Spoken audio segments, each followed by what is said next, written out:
अदावर्स है रिपोर्टर्स 21 में आपको खुश आमदीद कहते हैं। कराची प्रेस क्लब के स्टूडियो से मैं हूं फारूक समी।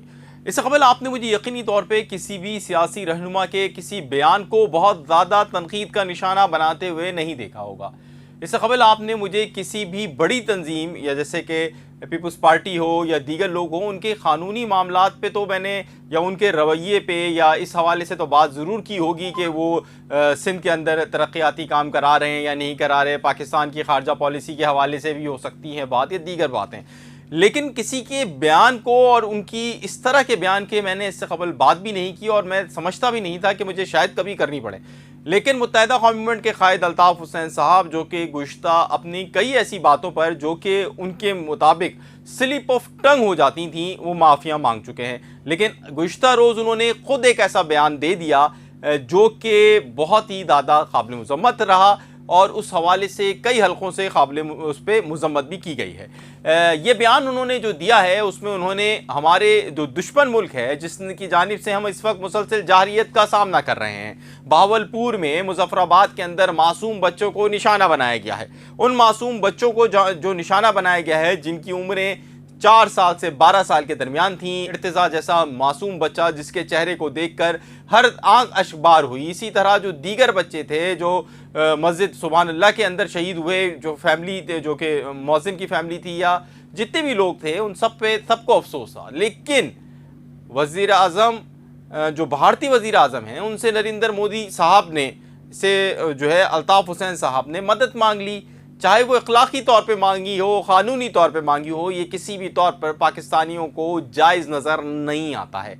और इसका सबूत क्योंकि जायज़ नज़र नहीं आता है और ख़ुद यहाँ पर जो मुत्तहिदा कौमी मूवमेंट लंदन या मैं बानी के से जुड़े हुए लोगों की बात कर रहा हूँ, उनकी बात कर रहा हूँ कि वो भी इसको काबिल क़बूल नहीं समझते हैं।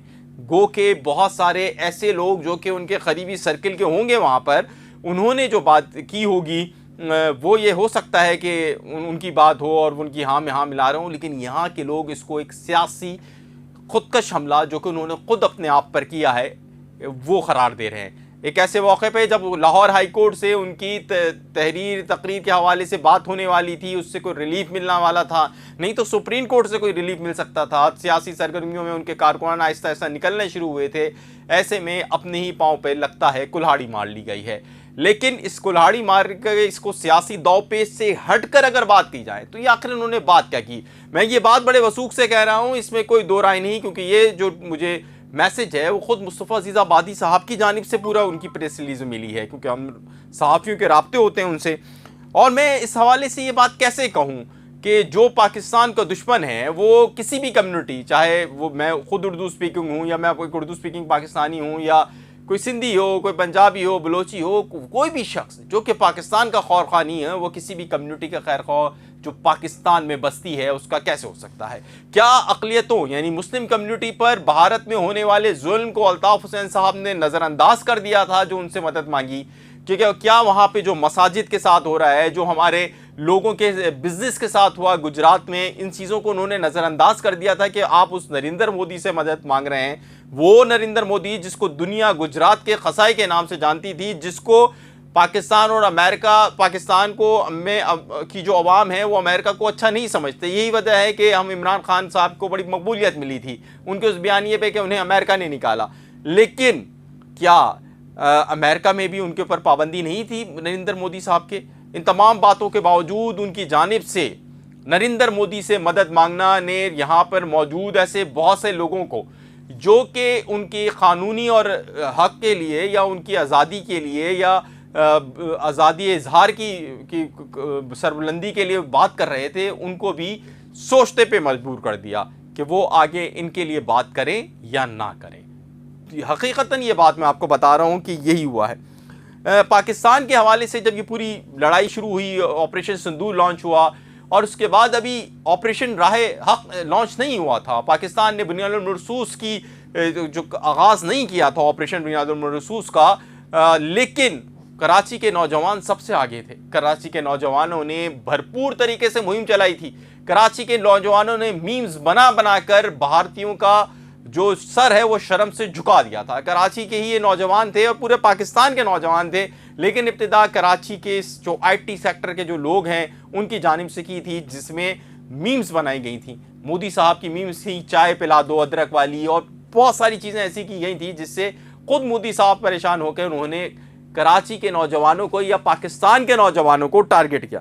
जाहिर सी बात है कि वो कराची, उनके लिए कराची या पाकिस्तान की तकसीम नहीं है। उन्होंने तो ये बात की कि पाकिस्तान के नौजवानों को, जो कि उनकी गुज़िश्ता रोज़ की तकरीर में टारगेट भी किया गया। लेकिन सोचने की बात है कि अल्ताफ़ हुसैन साहब ने आखिर कैसे उनसे मदद मांग ली। अब मैं ज़रा सा आपको ये बताता हूँ कि अल्ताफ़ हुसैन साहब की जो तकरीर हुई है उसके बाद क्या रद्द-ए-अमल आया है, उनकी उस तकरीर के रद्द-ए-अमल में लोगों ने क्या लिखा है। ये मैं उन्हीं की जो तकरीर का क्लिप है उसी के बाद नीचे बता रहा हूँ। एसएम यूनुस साहब हैं बतौर एक उर्दू स्पीकिंग पर, आज मैं उन्होंने उनका थोड़ा सा नेगेटिव में लफ्ज़ इस्तेमाल करते कहा है कि तमाम हिज्जत याफ्ता पाकिस्तानियों और उनकी आल औलादों को शर्मसार कर दिया है। हम तो 22 अगस्त 2016 को ही मुंह मोड़ चुके थे, ये आपने क्या किया। माफ़ कीजिएगा। उसके बाद सुहेबुर रहमान हैं, वो कहते हैं जो महाजिर हिंदुस्तान से हिजरत करके आए, पाकिस्तान आए हैं, वो किसी भी ज़बान से ताल्लुक़ रखते हैं, उन सब में एक चीज़ मुश्तरक है, वो है पाकिस्तान से मोहब्बत। बिल्कुल दुरुस्त बात। और बतौर महाजिर मैं इस बयान की मजम्मत करता हूँ। नासिर खान साहब हैं, ये कहते हैं जिस इंसान पे गुजरती है वही जानता है। अल्ताफ़ हुसैन ने कितनी बार माफ़ी मांगी लेकिन उनके साथ अच्छा रवैया नहीं रखा गया और उनके ख्याल में ये एक रिएक्शन है। फ़हद माजिद हैं, वो कहते हैं कि मैं एक मुहिब्बे वतन महाजिर की हैसियत से अल्ताफ़ हुसैन के इस बयान की सख्त अल्फाज में मजम्मत करता हूँ और वाज़े करता हूँ कि इनका ये मौक़िफ़ महाजिर कौम की नुमाइंदगी नहीं है। एक साहब हैं खुबैब, उन्होंने भाई आदाब लिखा है और कुछ और वर्ड्स लिखे हैं जो कि काबिल बयान नहीं है। MQM टेलीविज़न, ये चैनल है, पेज है, मुख्तलिफ़ जगहों पे यूट्यूब, फेसबुक, हर जगह है और ये लोग बहुत ज़्यादा अल्ताफ़ हुसैन साहब की सपोर्ट करते हैं। यहाँ पे होने वाली बेशतर पोस्ट अल्ताफ़ हुसैन साहब की हिमायत में होती हैं और उन्होंने लिखा है डिसअपॉइंटिंग। इनको खासी, अब समझ जाएं आप। उसके बाद हैं मोहम्मद सलीम ख़ान, ये कहते हैं जनाब, ये गालिबन PSP के फ़ैन हैं, ये कहते हैं जनाब मुस्तफ़ा कमाल की बात सच साबित हुई है और मुस्तफ़ा कमाल भाई और अनीस भाई ने हमेशा हक़ और सच का साथ दिया है। अच्छा जी, फिर ये फ़हद अहमद हैं एक और, ये भी मुस्तफ़ा कमाल साहब के फ़ैन लग रहे हैं, कहते हैं अल्ताफ़ हुसैन साहब के बारे में मुस्तफ़ा भाई की हर बात आज मनोहन साबित हो रही है। उसके बाद सैयद अहमद साहब हैं, सैयद अहमद साहब ने जो कमेंट किया है और इनकी जो तस्वीर है, जो इनके अकाउंट की तस्वीर है ट्विटर पर, अगर आप जाके देखें तो इनके अकाउंट की तस्वीर में अल्ताफ़ हुसैन साहब की तस्वीर लगी हुई है और ये कहते हैं इस बयान से लगता है कि ये शायद ख़ुद ही पाकिस्तान में सियासत करना नहीं चाहते। उन्होंने आज अपने ऊपर ताला लगाकर, यानी अपनी सियासत पे ताला लगाकर चाबी समंदर में फेंक दी है और जो भी उनके साथ दाएं बाएं के लोग हैं उन पे इस वक्त बेशुमार लानत हो रही है। उसके बाद आगे वो लिखते हैं कि मैं उन कारकुनान में से हूँ, सैयद अहमद लिखते हैं मैं उन कारकुनान में से हूँ जिसने छापे बर्दाश्त किए, मफरूरी काटी, 2 बार अपनी नौकरी से निकाला गया, लेकिन सिर्फ भाई की मोहब्बत के जुर्म में उस वक्त ये सब कुछ करने की वजह समझ आती तो अब ये सब नहीं देखता। उसके बाद अरशद सिद्दीकी साहब हैं, उन्होंने भी बहुत सख्त अल्फाज में किया, इनका बहुत सारे लोग जानते हैं, मशहूर मारूफ नाम है अरशद सिद्दीकी। इसी तरह एक और एक हैं सुनैना, उन्होंने भी बहुत सख्त ज़बान इस्तेमाल की है और यही कहा है कि अब तो अल्लाह ही हाफ़िज़। बाकी उन्हें कुछ ने, एक साहब हैं उन्होंने कुछ गालम गलोच की है।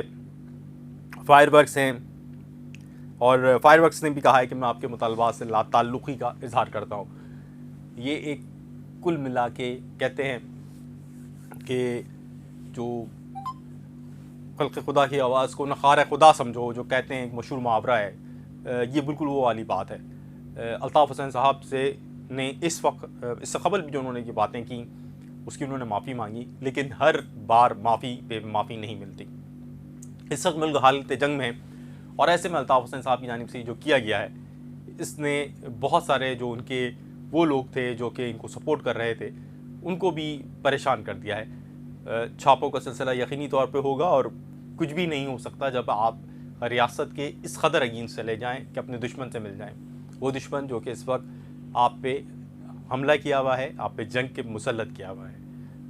बस एक ऐसी ही सूरत हाल में अल्ताफ़ हुसैन साहब की इस स्पीच ने कुरंगी से लेकर कराची के सरजानी और सरजानी से लेकर मुरो तक और मोरो से लेकर टंडो अलायार और टंडो अदम और तमाम लोगों को जो कि पाकिस्तान के आइन व क़ानून के दायरे अख्तियार में रहते हुए इस जद्दोजहद में मसरूफ़ अमल थे, किसी तरह जो मुत्तहिदा कौमी मूवमेंट है, जो अल्ताफ़ हुसैन साहब हैं, उनको आज़ादी दिलाएं, उनसे को जो है यहाँ पर आने की, उनको उनकी तकरीर की, उनकी तहरीर की आज़ादी दिलाएं, उनको जो है वो शर्मसार कर दिया है, उनको इस काबिल नहीं छोड़ा है कि वो कहीं खड़े होकर बात कर सकें, क्योंकि अब रियासत का रवैया बिल्कुल मुख्तलिफ होगा।